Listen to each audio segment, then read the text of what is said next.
Saat ini, anak buah Ibnu Qomar sedang bersembunyi di depan hotel, menunggu pasangan kakek cicit itu kembali, lalu melakukan pelacakan balik terhadap jejak mereka sebelumnya. Tuan James sama sekali tidak tahu bahwa mereka sudah diawasi. Begitu taksi berhenti di depan JX Marion, Tuan James turun dari mobil dengan bantuan Nicholas. Mereka berdua sangat kelelahan dan segera kembali ke kamar mereka untuk beristirahat. Sementara itu, anak buah Ibnu Qomar dan dua pemuda dari keluarga Tanujaya langsung mengejar taksi itu setelah meninggalkan tempat kejadian. Beberapa menit kemudian mereka berhasil menghentikan taksi di persimpangan jalan. Salah satu anak buah Ibnu Qomar berjalan ke jendela pengemudi dan bertanya dengan suara tegas, "Di mana kau menjemput kakek dan cucu itu tadi?" Sopir taksi tampak gugup. Dari nada suara pria di hadapannya, jelas orang ini bukan orang biasa. Dia ragu-ragu, tidak tahu apakah harus jujur atau tidak. Pria itu langsung melemparkan uang tunai 100.000 ke dalam mobil melalui celah jendela dan berkata, "Kami adalah orang-orang Tuan Albert. Jawab dengan jujur. Tidak ada yang akan menyulitkanmu. Uang ini juga sebagai imbalan untukmu." Kemudian suaranya menjadi lebih dingin. "Tapi kalau kau tidak mau bicara atau berbohong, jangan salahkan kami kalau bertindak kasar. Aku sudah mencatat nomor plat mobilmu. Kalau aku menyebarkan berita, kau tidak akan bisa mencari nafkah lagi di Makassar." Kalau mereka menyebut nama Ibnu Qomar, sopir mungkin tidak akan mengenalnya. Tetapi begitu nama Albert disebut, tidak ada sopir taksi di Makassar yang tidak tahu siapa dia. Albert adalah penguasa dunia preman Makassar. Dia memiliki banyak anak buah dan menguasai berbagai sektor bisnis, terutama bar dan klub malam. Sebagai sopir taksi yang sering mengangkut penumpang ke tempat-tempat tersebut, sopir tersebut sangat paham dengan kekuatan Albert. Begitu mendengar nama Albert, sopir itu langsung menjawab, "Baik, aku akan bicara. Mereka naik mobilku di pinggir jalan tidak jauh dari pemakaman Gunung Raffles." Anak buah Ibnu Qomar mengerutkan keningnya. Pemakaman Gunung Raffles. Di sana tidak ada apa-apa selain pemakaman, bukan? Sopir itu mengangguk cepat. "Benar, di sekitar sana tidak banyak orang. Dulu ada sebuah desa kecil, tapi sudah dibeli oleh pengembang pemakaman dan penduduknya dipindahkan." Anak buah Ibnu Qomar mengangguk pelan dan berkata dengan suara dingin, "Ingat, jangan bilang apapun tentang ini kepada siapapun. Mengerti?" Sopir itu buru-buru mengangguk. "Baik, aku mengerti." Setelah itu dia mencoba mengembalikan uang 100.000 tadi dan berkata dengan gugup, Tuan, lebih baik aku tidak menerimanya." Anak buah Ibnu Qomar langsung memarahi, "Ambil saja, jangan banyak omong dan pergi sekarang." Sopir taksi tidak berani membantah lagi. Dia hanya bisa menerima uang itu dan segera menginjak gas, lalu meninggalkan tempat kejadian. Anak buah Ibnu Qomar segera melaporkan temuannya kepada Ibnu Qomar, dan Ibnu Qomar pun langsung menghubungi Andi Rewa. Saat mendengar bahwa Tuan James dan cicitnya pergi ke daerah pemakaman Gunung Raffles, Andi Rewa merasa sedikit terkejut dan berpikir, "Dua orang itu datang ke Makassar untuk mencariku, tapi kenapa mereka pergi ke sekitaran pemakaman Gunung Raffles malam-malam begini?" Menyadari ada sesuatu yang janggal, dia langsung memberi perintah kepada Ibnu Qomar, "Segera periksa rekaman pengawasan mereka saat meninggalkan JX Marion. Cari tahu taksi mana yang mereka naiki, kemudian cari tahu pemilik kendaraan berdasarkan nomor platnya, dan temukan sopir taksi itu secepat mungkin. Pastikan untuk menanyakan kemana dia membawa mereka berdua. Selain itu, minta dia mengingat baik-baik percakapan mereka di dalam mobil. Apapun yang bisa dia ingat, minta dia mengulanginya dan buat catatan untukku. Ibnu Qomar mengangguk, "Baik, Puang." Ibnu Qomar menyadari bahwa masalah ini mungkin cukup serius, sehingga dia segera menginstruksikan anak buahnya untuk menelusuri lebih jauh. Sistem pengawasan di depan JX Marion sangat canggih, dengan cakupan 360 derajat tanpa celah. Dengan bantuan rekaman tersebut, anak buah Ibnu Qomar dengan cepat menemukan nomor plat taksi yang digunakan oleh pasangan kakek cicit itu. Selanjutnya mereka segera melacak taksi tersebut melalui sistem pelacakan taksi kota dan menemukan bahwa kendaraan itu masih beroperasi di dalam kota. Untuk memberikan tekanan maksimal kepada sopir taksi, Ibnu Qomar secara khusus meminta Hendrik Santoso, salah satu dari bawahan Albert, untuk turun tangan secara langsung. Hendrik Santoso adalah salah satu dari 4 raja preman di bawah komando Albert. Jadi kehadirannya membuat sopir taksi ketakutan setengah mati.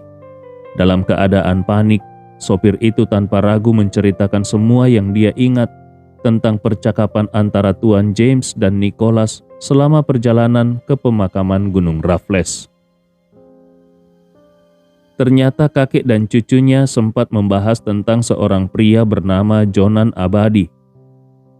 Pada saat itu mereka tidak terlalu memperhatikan keberadaan sopir taksi karena merasa bahwa percakapan mereka tidak menyangkut informasi sensitif. Lagi pula, mereka menganggap seorang sopir taksi biasa tidak mungkin memiliki keterkaitan dengan keluarga Smith ataupun dengan Jonan Abadi. Namun mereka tidak pernah membayangkan bahwa Andi Rewa bisa menemukan sopir itu dan menggali informasi dari mulutnya. Sopir tersebut mengatakan bahwa sepanjang perjalanan, kakek dan cucunya itu terus membicarakan tentang Jonan Abadi. Mereka mengatakan bahwa tujuan mereka ke pemakaman Gunung Raffles adalah untuk menemui orang tersebut. Mereka juga membahas berbagai topik terkait ilmu mistik dan Feng Shui. Meskipun sebagian besar istilahnya sulit dipahami oleh sopir taksi itu, sehingga dia tidak terlalu memikirkannya. Setelah mendengar laporan tersebut, Andi Rewa merasa sedikit bingung. Dia berpikir, Jonan Abadi.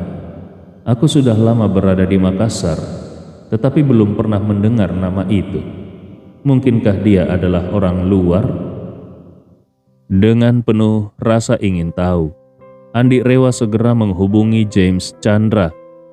Begitu telepon tersambung, Andi Rewa dengan sopan berkata, "Maaf mengganggu, Tuan James Chandra. Aku ingin bertanya tentang seseorang." James Chandra tertawa kecil dan menjawab, "Silakan Tuan Andi, aku akan menjawab sebisa mungkin." Andi Rewa langsung bertanya, "Pernahkah kau mendengar tentang seseorang yang bernama Jonan Abadi?" Begitu nama itu disebut, suara James Chandra langsung naik 1 oktav dan terdengar sangat terkejut. "Tuan Andi, bagaimana kau bisa berurusan dengan orang itu?" Andi Rewa mengernyit dan bertanya, "Kau mengenalnya?" James Chandra segera menjawab, "Tidak bisa dibilang mengenal secara pribadi, tetapi namanya sudah sangat terkenal di kalangan ahli Feng Shui dan mistik di luar negeri. Hampir semua orang tahu tentang dia." Andi Rewa semakin penasaran. "Oh ya, siapa sebenarnya orang itu?" James Chandra menjelaskan, "Dia adalah salah satu dari 3 murid utama Edward Permana." Andi Rewa mengernyit dan bertanya, "Edward Permana, siapa dia?" James Chandra lalu bercerita, sekitar 40 tahun yang lalu, ada seorang ahli Feng Shui dan mistik yang sangat terkenal di Hong Kong bernama Edward Permana. Tidak ada yang tahu dari mana asalnya. Yang pasti, sejak kemunculannya, dia berhasil membangun reputasi dengan keahliannya yang luar biasa dan dengan cepat mengukuhkan posisinya di Hong Kong. Setelah itu dia mulai mendirikan aliran sendiri dan merekrut banyak murid. Pada masanya, namanya sangat terkenal. Bahkan banyak konglomerat Hong Kong serta bos-bos besar dari dunia kriminal yang menjadi pengikutnya. Aku pernah bertemu dengannya beberapa kali. Kami pernah berdiskusi sambil minum arak, membahas berbagai hal dari masa lalu hingga masa kini. Jadi aku cukup mengenalnya. Kehebatannya terletak pada fakta bahwa dia tidak hanya menguasai ilmu Feng Shui, tetapi juga ahli dalam ilmu mistik dan ilmu Gu. Keahliannya luar biasa. Berbeda dengan kami para ahli Feng Shui biasa yang hanya memahami teknik Feng Shui dan teori 8 trigram, tetapi tidak menguasai ilmu Gu atau sihir pemanggil seperti yang digunakan untuk mencelakai orang. Saat James Chandra berbicara sampai di sini, dia melanjutkan, sekitar 30 tahun yang lalu, Jonan Abadi menjadi murid Edward Permana. Ketika aku pergi ke Hong Kong 30 tahun lalu untuk menemui Edward Permana, aku sempat bertemu dengan Jonan Abadi. Andi Rewa bertanya dengan penuh rasa ingin tahu, kalau Edward Permana begitu terkenal, kenapa Jonan Abadi yang merupakan muridnya malah memiliki reputasi buruk? James Chandra menjelaskan, bakat Edward Permana pada masa itu benar-benar tak tertandingi. Aku sudah menghabiskan hidupku mempelajari teori-teori dan ilmu Feng Shui, tetapi hanya bisa mencapai tingkat pemahaman yang setara dengannya dalam bidang ini. Tetapi dia selain menguasai ilmu tersebut, dia juga menguasai banyak cabang ilmu mistik lainnya, baik yang benar maupun yang sesat. Keahliannya jauh melampaui milikku. Karena itu, hanya seseorang dengan bakat luar biasa yang bisa mempelajari semua ilmu yang dikuasai oleh Edward Permana. Akibatnya 3 murid utama Edward Permana masing-masing memiliki spesialisasi yang berbeda. Ada yang fokus pada Feng Shui, ada yang fokus pada ilmu mistik dan perhitungan keberuntungan. Sedangkan Jonan Abadi lebih fokus pada ilmu Gu dan sihir pemanggil. Ilmu Gu dan sihir pemanggil dianggap sebagai ilmu hitam dalam dunia mistik, sering disebut sebagai jalur sesat. Dari semua ilmu hitam, ilmu Gu adalah yang paling kejam. Saat Edward Permana masih hidup, Jonan Abadi masih bisa menahan dorongan jahat dalam dirinya dan tidak berbuat jahat. Namun setelah kematian Edward Permana, dia benar-benar melepaskan dirinya dan menjadi kaki tangan orang kaya, membantu orang-orang tersebut menyingkirkan musuh dan pesaing bisnis dengan cara-cara keji. Itulah sebabnya dia memiliki reputasi buruk di luar negeri. Andi Rewa mengerutkan keningnya dan bertanya, lalu, bagaimana hubungan Jonan Abadi dengan aliran Edward Permana, serta 2 murid utama lainnya?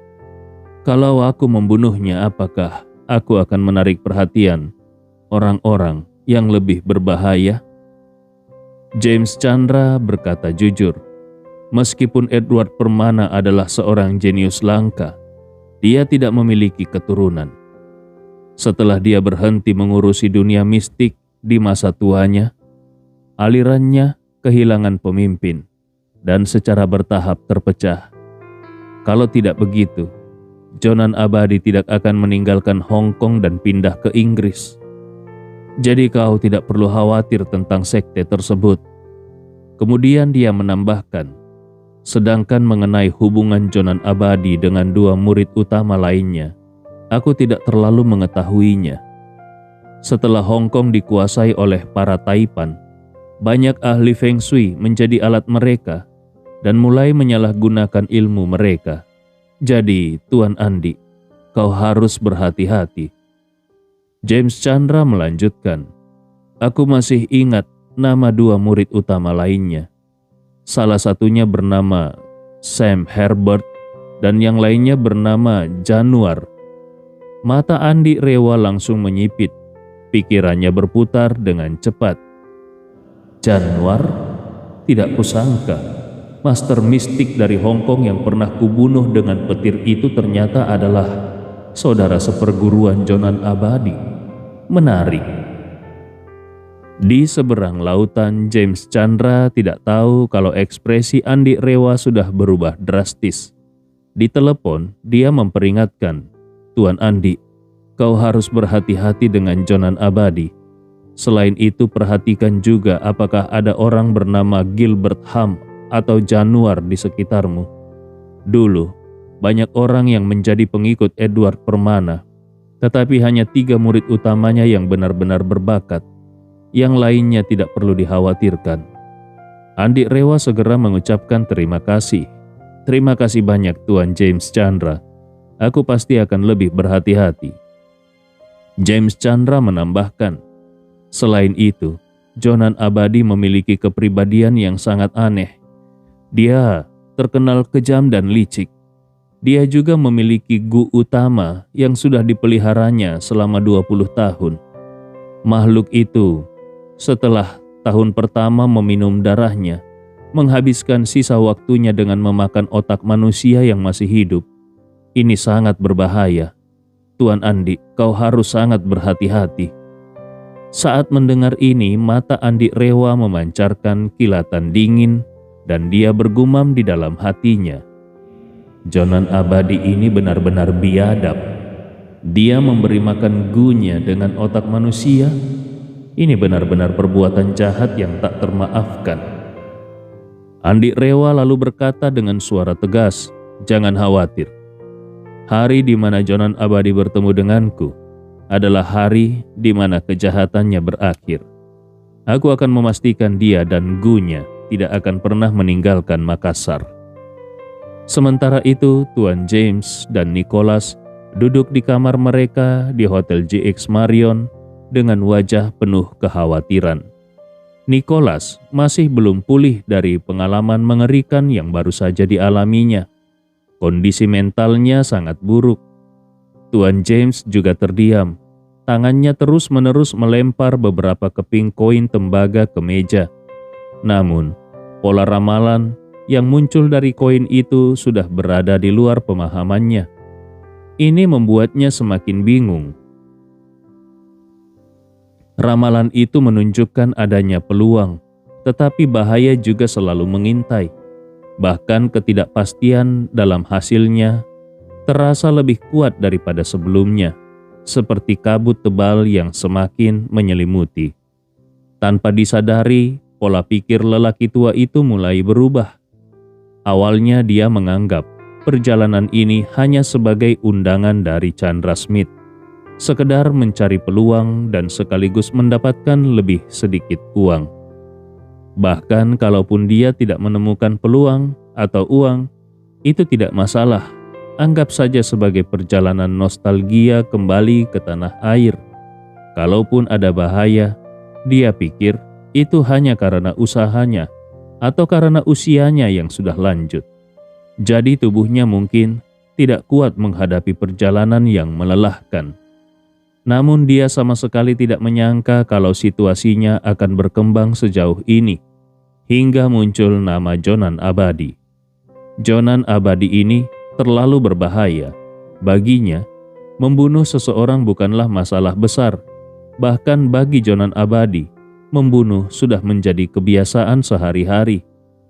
Keterlibatan dirinya dalam situasi ini membuat Tuan James merasakan ancaman yang sangat nyata. Dia mulai mempertimbangkan ulang apakah layak baginya untuk tetap terlibat dalam masalah ini. Di usianya yang sudah tua, dia tidak terlalu peduli dengan uang dari Chandra Smith. Yang benar-benar diinginkannya adalah kesempatan seperti yang dialami Master James Chandra. Bisa kembali muda 20 tahun dalam sekejap. Namun sekarang, peluang itu tampak semakin kabur dan penuh bahaya yang tak terduga. Dia khawatir kalau sebelum dia menemukan peluang itu, nyawanya sudah melayang di Makassar. Bagaimanapun, dia hanyalah seorang ahli Feng Shui tua yang lemah dan tak berdaya. Cicitnya Nicholas juga sama, keduanya sama sekali tidak memiliki kemampuan untuk melindungi diri. Di hadapan Jonan Abadi, mereka berdua bahkan tidak akan sanggup bertahan satu serangan pun. Kalau benar-benar terjadi bentrokan, mereka hanya akan menjadi santapan bagi Gu milik Jonan Abadi. Nicholas yang masih dalam keadaan ketakutan tidak bisa menahan diri untuk berbicara. "Kakek buyut, bagaimana kalau kita kembali saja ke Amerika? Jonan Abadi itu benar-benar terlalu jahat. Kalau dia mengincar kita, kita sama sekali tidak punya peluang untuk selamat." Tuan James menghela nafas dan berkata, "Pergi memang bisa. Tapi kalau kita pergi sekarang, kita pasti akan menyinggung Chandra Smith. Kalau dia menyuruh Jonan Abadi membunuh kita, bukankah itu malah menjadi bencana bagi kita?" Nicholas buru-buru berkata, "Kita bisa menjelaskannya dengan baik kepada Chandra Smith, lalu mengembalikan semua uangnya. Kalau kita berpisah secara damai, bukankah itu masih bisa dilakukan?" Tuan James menggelengkan kepalanya dan berkata, "Kau tidak dengar apa yang dikatakan Jonan Abadi tadi? Dia memang pandai membunuh, tetapi tidak pandai mencari orang. Dia masih mengandalkan kita untuk menemukan targetnya. Baru kemudian dia akan membunuhnya. Sekarang, Chandra Smith yakin bahwa orang yang harus kita cari ada hubungannya dengan cucunya Siva, dan dia ingin kita mencari petunjuk dari Siva. Kalau kita tiba-tiba mundur sekarang, Jonan Abadi belum tentu akan membiarkan kita pergi. Kau tidak dengar apa yang dia bilang tadi? Dia menyuruhku segera menemukan orangnya dan tidak menghambat dia mencari uang." Sambil menghela napas dalam-dalam, Tuan James melanjutkan, "Sekarang kita sudah tertangkap. Pergi atau tidak pergi bukan lagi keputusan kita." Nicholas berkata dengan frustrasi, "Lalu bagaimana? Bisakah kita benar-benar menemukan orang yang mereka cari?" Tuan James menghela napas dan berkata, "Mencari orangnya mungkin bisa, tapi masalahnya adalah setelah menemukannya, apakah kita tidak akan menghadapi masalah yang lebih besar? Kalau kita benar-benar menemukan orangnya, lalu orang itu terbunuh oleh Jonan Abadi, bukankah itu akan menjadi dosa kita?" Nicholas tidak bisa menahan diri dan berkata, "Kakek buyut, sekarang bukan waktunya memikirkan orang lain. Yang paling penting adalah kita bisa segera meninggalkan Makassar dengan selamat. Kalau kita sampai dijadikan makanan cacing putih besar oleh Jonan Abadi, kita benar-benar tamat." Tuan James ragu sejenak lalu mengangguk pelan dan menghela nafas. Apa yang kau katakan juga masuk akal. Saat kita sendiri sedang dalam bahaya, kita hanya bisa berusaha menyelamatkan diri." Setelah itu dia menambahkan, "Besok kita akan mencari cara untuk bertemu dengan Siva dan melihat apakah kita bisa menemukan petunjuk darinya." Keesokan harinya, sebuah rumor aneh tiba-tiba menyebar di kalangan masyarakat Makassar. Konon, di pemakaman Gunung Raffles terjadi kejadian supernatural. Seorang penjaga makam tewas dibunuh oleh hantu jahat tadi malam. Namun, desas-desus ini dengan cepat dikendalikan secara sistematis. Ditambah lagi ceritanya terdengar terlalu mistis, sehingga hanya orang-orang tua yang masih percaya tahayul yang menganggapnya serius. Kaum muda yang mendengarnya hanya menertawakannya. Pagi harinya Carla menyiapkan sarapan di rumah. Saat Andi dan Najwa turun untuk makan, dia berbicara dengan nada serius. "Najwa, Andi, dalam beberapa hari ke depan, kalian harus mengurangi aktivitas di luar rumah. Kalau memang harus keluar, pastikan pulang sebelum gelap." Najwa menatap ibunya dengan bingung. "Bu, kenapa tiba-tiba berkata begitu?" Carla menjawab dengan sangat serius. "Tadi malam di pemakaman Gunung Raffles, seseorang dibunuh oleh hantu. Bahkan otaknya dihisap hingga kering. Katanya saat ditemukan, darah mengalir dari 7 lubang di wajahnya, dan ada lubang sebesar mangkuk di atas kepalanya. Kepalanya hanya tersisa cangkangnya. kosong total. Mendengar ini, Najwa langsung merasa tidak habis pikir dan berkata, "Bu, ibu kan pernah kuliah. Kenapa percaya pada gosip semacam itu? Mana ada hantu di dunia ini, itu semua hanya omong kosong." Carla tetap bersikeras, "Mana mungkin ini omong kosong, ini kejadian nyata.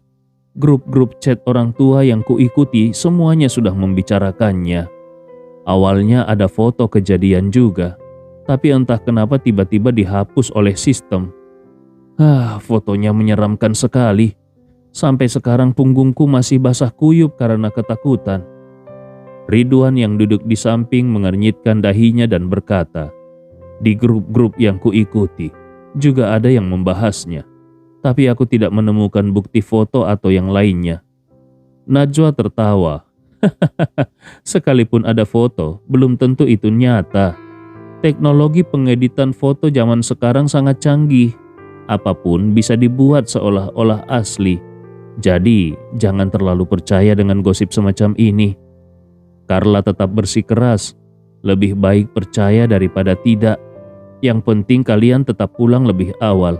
Bukankah lebih baik di rumah menemani ibu?" Najwa menghela nafas. Tapi aku harus mengawasi proyekku. Kedepannya aku akan semakin sibuk." Carla hanya bisa menggelengkan kepala dengan kecewa. Dia kemudian menatap Andi yang belum berbicara dan berkata, "Menantuku yang baik, kau kan orang yang hebat. Beberapa hari ini, pastikan untuk menjemput Najwa saat pulang kerja. Aku tidak tenang kalau dia pulang sendirian di malam hari." Andi Rewa mengangguk. "Baik, Bu." Meskipun Andi tidak banyak bicara, tetapi dia sudah mencatat percakapan mereka di dalam benaknya. Dari cerita Carla jelas bahwa kejadian ini bukanlah sekedar rumor. Besar kemungkinan ini berkaitan dengan Jonan Abadi. Orang-orang biasa tidak tahu tentang keberadaan Gu, dan karena peristiwa ini terjadi di pemakaman, secara alami mereka mengaitkannya dengan hantu. Tapi Jonan Abadi ini benar-benar terlalu kejam. Hanya untuk memberi makan Gu-nya, dia tega mengorbankan nyawa manusia. Kejahatannya sungguh tak terampuni. Kalau dia hanya menunggu Jonan Abadi datang mencarinya tanpa bertindak, entah berapa banyak orang lagi yang akan menjadi korban. Memikirkan hal ini, Andi Rewa segera mengirim pesan kepada Ibnu Komar. "Selidiki, apakah ada seorang Indonesia keturunan Inggris bernama Jonan Abadi yang masuk ke negara ini? Juga periksa sistem hotel di Makassar untuk melihat apakah dia sudah check-in." Ibnu Komar menerima pesan tersebut dan segera membalas, "Puang, apakah aku perlu mencari foto orang itu dan mengirim orang untuk mencari jejaknya?" Andi Rewa langsung memperingatkan, "Jangan sekali-kali melakukannya. Orang ini sangat berbahaya. Anak buahmu bukan tandingannya. Bahkan para ahli dari keluarga Tanujaya pun belum tentu bisa menghadapinya."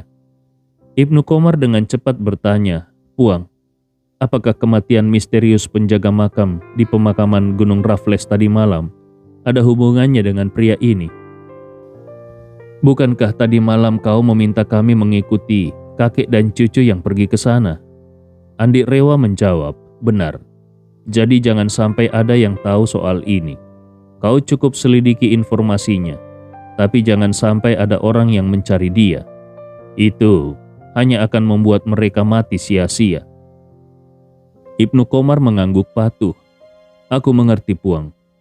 Dalam waktu singkat, Ibnu Komar berhasil mendapatkan catatan imigrasi Jonan Abadi.